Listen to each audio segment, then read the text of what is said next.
Sarpini, bonjour. Bonjour. Merci d'être parmi nous sur le plateau de Mon Bébé Télé. Vous êtes spécialiste en psychomotricité de l'enfant, puisque vous exercez donc en centre de consultation à Créteil. Et vous êtes membre de la FEP, l'association française, je vous en pardon, à Montreuil, qu'est-ce que j'ai dit? À Créteil. À Créteil. Oui, j'exerce à Montreuil. Et vous êtes membre de l'association donc française des étudiants et professionnels en psychomotricité. Voilà. Alors je voudrais vous poser une question préalable avant qu'on discute plus avant, c'est pourquoi parle-t-on de psychomotricité pour les tout petits?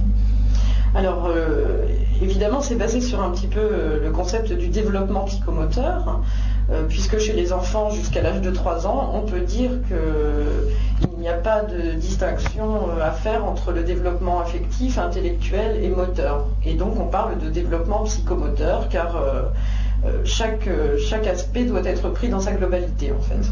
C'est-à-dire que tout est lié, contrairement à chez un adulte, où on peut faire la part entre une activité qui est purement intellectuelle ou purement physique.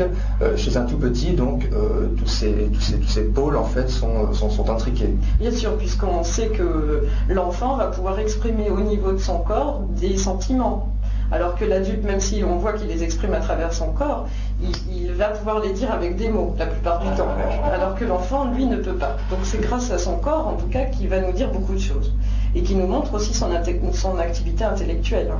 Puisque justement, en termes d'activité intellectuelle, l'enfant, à travers l'appréhension, en tout cas l'activité de prendre les objets, de les manipuler, c'est ce qui va nous permettre d'évaluer son activité intellectuelle. Alors justement, pour évaluer cette activité, ce développement, est-ce qu'on peut découper en fait le développement d'un bébé en étapes? Quelles sont les étapes? Quelles seraient les étapes en fait du développement psychomoteur donc d'un bébé? Alors bon. Effectivement, il y a beaucoup de théories, beaucoup de gens illustres qui ont travaillé sur ces grandes étapes. Il y en a deux grands pontes un petit peu de la psychologie qui sont Piaget et Wallon et qui nous disent en fait tous les deux que l'enfant évolue par stade en fait. Et cette notion de stade nous intéresse parce que qui dit stade dit succession de ces stades-là et qu'il ne peut pas y avoir comme ça substitution d'un stade à un autre. Chaque enfant doit passer par chaque stade pour grandir. C'est un petit peu le principe de base. Et puis à travers ça, effectivement, les grandes étapes, ça va être le sourire vers 1 mois, déjà, ça va être un indicateur de relation entre le bébé et son environnement, bien sûr. Et puis, il va y avoir petit à petit la manipulation, de plus en plus importante. Au départ, le bébé prend les objets à pleine main, et puis petit à petit, il va commencer à avoir ce qu'on appelle la pince de plus en plus fine entre le pouce et l'index pour prendre les objets. Et puis il va pouvoir les jeter, ça veut dire en fait qu'il peut lâcher les objets alors qu'avant il ne peut pas. Donc ça c'est très important parce qu'il n'a pas cette faculté vers 12 mois, donc il peut comme ça renvoyer les objets là d'où ils viennent, donc c'est quand même très important, un bon signe. Et puis à travers ça il y a au niveau je dirais plus moteur les redressements au niveau de la tête, la station assise, à l'âge de 6 mois, la station debout qui autour de 10 mois à peu près, enfin 9 mois, et puis la marche qui va être une grande étape en fait au niveau moteur, puisque l'enfant va pouvoir aller à la découverte de son environnement par lui-même. C'est un bouleversement. Déjà il pouvait y aller par des déplacements qu'il va inventer, c'est-à-dire le 4x4, le ramping, enfin chaque enfant va avoir comme ça ses modes de déplacement. Mais la marche est quand même l'avènement à la spécificité humaine en fait. L'une des spécificités. Oui, mais oui, voilà. Et vers quel moment la marche? Est-ce qu'on peut dire qu'il y a un âge, vous parliez d'étapes tout à l'heure, enfin de grands pontes qui avaient décelé donc des étapes. Est-ce qu'on peut dire qu'il y a un âge pour la marche? Alors bon, il faut différencier en fait ces grandes étapes dont parlait en fait Wallon et Piaget, un petit peu des étapes dont je viens de vous parler, qui sont plutôt des jalons en fait dans le développement de l'enfant, qui vont nous permettre de nous repérer, de dire oh là là, est-ce que mon enfant est en retard ou pas, en même temps sans, je dirais, accorder trop d'importance non plus à ces aspects-là. La marche, elle apparaît en général entre le 10e et le 18e mois chez un enfant. Ah, c'est quand même l'intervalle est quand même... La marche est très grande, donc il faut justement nuancer les choses. Hein. Il y a des enfants qui vont être très précoces au niveau de la marche, et puis qui, à côté de ça, vont très peu manipuler, en tout cas vont pas être très intéressés par cette activité-là, et puis d'autres qui vont rester plutôt assis, qui seront bien comme ça sur leur tapis, et puis par contre, alors là, ils vont manipuler, ils vont jouer, donc c'est vrai que c'est à prendre en compte. Donc entre 10 et 18 mois, hein, donc il n'y a pas à s'inquiéter, outre mesure, mais ce que vous dites, en fait, évoque une question. Vous sembliez dire qu'un enfant qui est, on va dire, précoce dans un domaine, ça va être au détriment d'un autre domaine. C'est-à-dire s'il développe certaines facultés plus rapidement que d'autres. Alors, c'est pas tout à fait, non, c'est pas du tout ce que je voulais dire d'ailleurs. En fait, c'est pas au détriment d'eux. Hein, c'est comme un petit peu chez les adultes, on va dire, monsieur machin est plus manuel que monsieur machin. Et bien chez les enfants, on voit déjà apparaître des grandes lignes comme ça, qui vont être liées un petit peu à la vie de l'enfant. Il a déjà une histoire, dès qu'il naît, même dans le ventre de sa maman, il a déjà une histoire, cet enfant. Ça veut dire qu'un enfant, par exemple, qui aurait été porté par une maman africaine, va être beaucoup plus sollicité au niveau de son axe corporel, au niveau des muscles de son axe corporel, et donc il va être plus à même de marcher tôt par rapport à un enfant qui aurait été porté d'une autre façon. C'est lié en fait aux particularités de chaque enfant et de chaque parent, mais sans que ce soit des variations qui seraient anormales. Ce sont des variations tout à fait normales.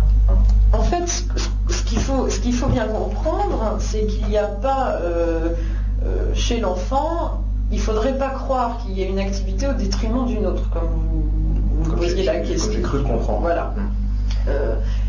L'enfant est un tout et il s'adapte à son environnement, à l'environnement qu'on lui propose. Donc effectivement, un enfant qui resterait dans son lit toute la journée aurait peu de possibilités comme ça d'aller découvrir l'espace. Bon, je vous parle d'un cas un petit peu exceptionnel, mais c'est pour vous montrer qu'effectivement, c'est les possibilités qui sont offertes à l'enfant qui vont solliciter des capacités chez lui, des capacités d'adaptation, des capacités d'organisation dans son corps et puis par rapport à l'environnement en fait. Donc il faut, si je vous comprends bien, les parents souvent se demandent comment, de quelle manière stimuler leur enfant pour qu'il progresse plus vite, parce qu'ils ont l'impression peut-être qu'il est en retard, ou je ne sais pas. Et vous parlez moins, vous, en fait, de stimulation que de sollicitation. En fait, oui, je pense que il n'est pas forcément adéquat de stimuler un enfant. Un enfant, il a des potentialités qui sont là, qui lui sont propres normalement, qui sont liées en fait à ses caractéristiques humaines. Et puis, il les a, ces potentialités-là. Du coup, il va être mis dans des situations où il va pouvoir les utiliser, les développer, les construire, les affiner en fait. Et stimuler voudrait dire un petit peu que tiens, j'ai envie que mon enfant soit plus performant dans un domaine donné, je vais le stimuler pour qu'il marche plus vite, ou je vais le stimuler parce que je trouve qu'il ne prend pas bien les objets. Ce serait déjà un petit peu changer la nature de l'enfant quelque part. En tout cas, de lui coller comme ça quelque chose qui serait pas qui viendrait pas de lui. En fait, ce qui est important, je pense, c'est de proposer des espaces, des objets, des jouets, des situations. Et puis l'enfant, il prend ce qu'il peut prendre en étant accompagné par l'adulte. Mais l'adulte ne sollicite pas, en tout cas en termes de stimulation, pas forcément. Tant qu'il n'y a pas, je dirais, de retard en tant que tel, voilà, et qui nécessite une intervention de spécialiste, il faut rester dans des propositions. Voilà. Parce qu'à la base, en fait, de la recherche, de la stimulation, lorsque les parents veulent stimuler leur enfant, c'est à la base, il y a peut-être souvent une inquiétude d'un retard. Alors, les inquiétudes, elles sont normales, tous les parents les ressentent. ressentent. Je crois que ce qui est important, c'est qu'elles ne soient pas envahissantes. Donc, parce qu'effectivement, l'enfant va le ressentir. Plus le parent va être inquiet, plus l'enfant va sentir cette inquiétude dans l'environnement qui est le sien. Et donc, du coup, je pense que dans ce cas-là, si l'inquiétude devient trop grande, il est intéressant que le parent se tourne vers quelqu'un à qui il puisse en parler, que ce soit à la crèche, que ce soit à la PMI, quitte à venir consulter dans un centre de consultation ou des personnes qui connaissent les enfants comme ça de manière plus pointue, mais c'est un petit peu quand même... Et en même temps sans affect. Avec un petit peu de distance, voilà, puisse réconforter ces parents-là et les aider, et aider l'enfant. Souvent un petit peu quand quelque chose qui n'est pas un problème au départ, hein, qui est plus une variation dans le développement de l'enfant, s'avère un problème parce que chacun y apporte beaucoup d'importance, à la fois les parents, donc du coup l'enfant, et puis il y a une espèce de cercle vicieux, en tout cas une espèce de spirale négative qui va se mettre en place, et là du coup il faut réagir et pas se laisser emmener là-dedans. Rien n'est joué d'avance, l'enfant se construit toute sa vie, hein. On dit, il y en a qui disent que tout est joué avant 6 ans, c'est pas du tout ce que je pense. On entend même parfois avant 3 ans. Non, on se construit toute sa vie. Ça dépend des chapelles. Toute sa vie. Et alors pour la question du langage, en fait, oui. Ou de la communication, je ne sais pas comment on pourrait dire. Alors, pour ne pas dire comment stimuler l'enfant au langage, comment le solliciter? Alors, le langage, il est présent même avant la conception de l'enfant. Hein. On va parler d'avoir un enfant. Et je crois que l'enfant, il naît déjà dans du langage, avant d'être né vraiment. Et donc, du coup, le langage, il est déjà là, autour de l'enfant. Quand l'enfant naît, on va déjà, des fois, quand on est un petit peu informé, on parle déjà à l'enfant dans le ventre de la maman. Il y a des techniques comme ça Et qu'est-ce que vous en pensez?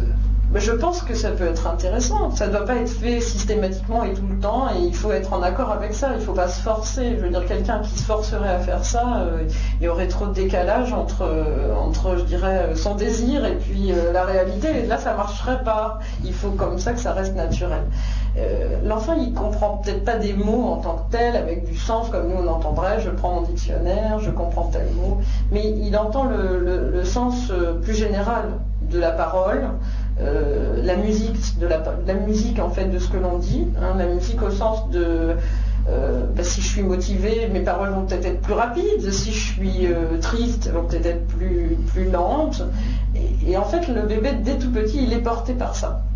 Et puis on parlait un petit peu des grandes étapes du développement, je crois que tout ça se fait dans du langage, c'est-à-dire que les parents doivent, en tout cas s'ils le peuvent et s'ils pas je dirais en permanence, mais à des moments de la journée, accompagner les étapes du développement de langage.